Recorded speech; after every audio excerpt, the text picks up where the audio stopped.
नमस्कार, स्वागत है आपका अपने इस यूट्यूब चैनल शिक्षार्थ में। मैं प्रदीप कुमार आपका स्वागत करता हूं। आज की वीडियो में बात करने वाला हूं यूपी बोर्ड की इम्प्रूवमेंट कंपार्टमेंट परीक्षाओं के आवेदन आज से ही हैं। जिस भी कैंडिडेट के जो भी ये इम्प्रूवमेंट के लिए फॉर्म भरना चाहता है, इंटरमीडिएट और 12th के, मतलब 10th और 12th के दोनों के, 10वीं 12वीं के, वह फॉर्म आज से भर सकता है। ये फॉर्म जो है आपके 31 मई तक भरे जा सकेंगे और जिसकी ऑफिशियल वेबसाइट है वो upmsp.edu.in है। ठीक है, इसकी वेबसाइट पर भरा जाएगा। इसमें अहम बात ये है कि जो भी मतलब हाई स्कूल की परीक्षा में इम्प्रूवमेंट एवं कंपार्टमेंट दोनों के लिए आवेदन कर सकेंगे।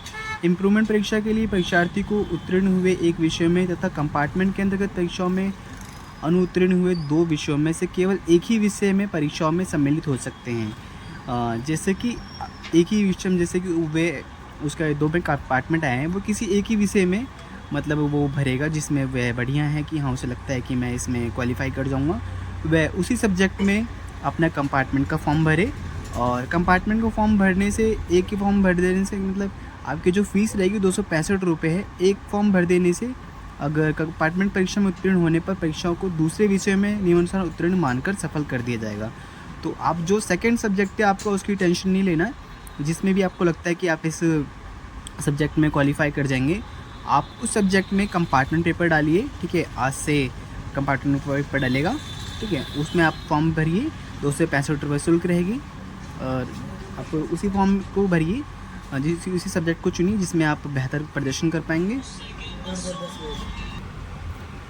इसमें एक चीज़ और नोटिस करने वाली है कि नोट करने वाली चीज़ ये है कि इसके अलावा इंटरमीडिएट कंपार्टमेंट परीक्षाओं के संबंध में मानविक, विज्ञान, वाणिज्य के वर्ग से सम्मिलित परीक्षार्थी किसी एक विषय में कृषि भाग 1, कृषि भाग 2 में निर्धारित विषयों में से किसी एक प्रश्न पत्र तथा व्यावसायिक वर्ग के ट्रेड के विषय के एक प्रश्न पत्र में अनुत्तीर्ण परीक्षार्थी सम्मिलित होंगे।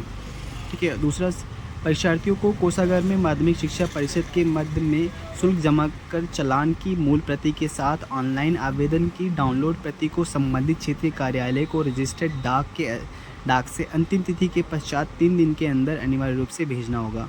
ये जो है आपको मैं डिटेल में नेक्स्ट वीडियो में बता दूंगा क्या है। ठीक है, और इससे तो यही लग रहा है कि आपको जो फॉर्म फिलअप करेंगे आप उसको, और आपकी जो फ़ीस रहेगी चालान फ़ीस, ठीक है, इन दोनों को आपको अपने डाक से, जो भी क्षेत्रीय कार्यालय रहेगा वहाँ आपको 3 दिन के अंदर भेजना है तथा अंतिम तिथि से पहले भेज देना है। और लास्ट पॉइंट में, हाई स्कूल की इम्प्रूवमेंट कंपार्टमेंट परीक्षा के लिखित तथा प्रयोगात्मक प्रोजेक्ट यानी कि आंतरिक मूल्यांकन जो भी मतलब 2 टाइप के, लिखित और दूसरा प्रयोगात्मक रहेगा। ठीक है, आंतरिक मूल्यांकन एवं इंटरमीडिएट की कंपार्टमेंट परीक्षा के में अनुत्तीर्ण रहे परीक्षार्थियों को दोनों ही भागों में परीक्षा में सम्मिलित होना होगा।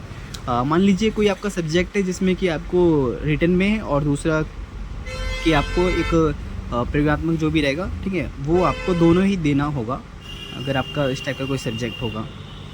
तो आपको देख लीजिएगा अपने सब्जेक्ट के अकॉर्डिंग। तो ठीक है, मिलते हैं नेक्स्ट वीडियो में, तब तक के लिए bye bye and all the best. सभी को बेहतर करना।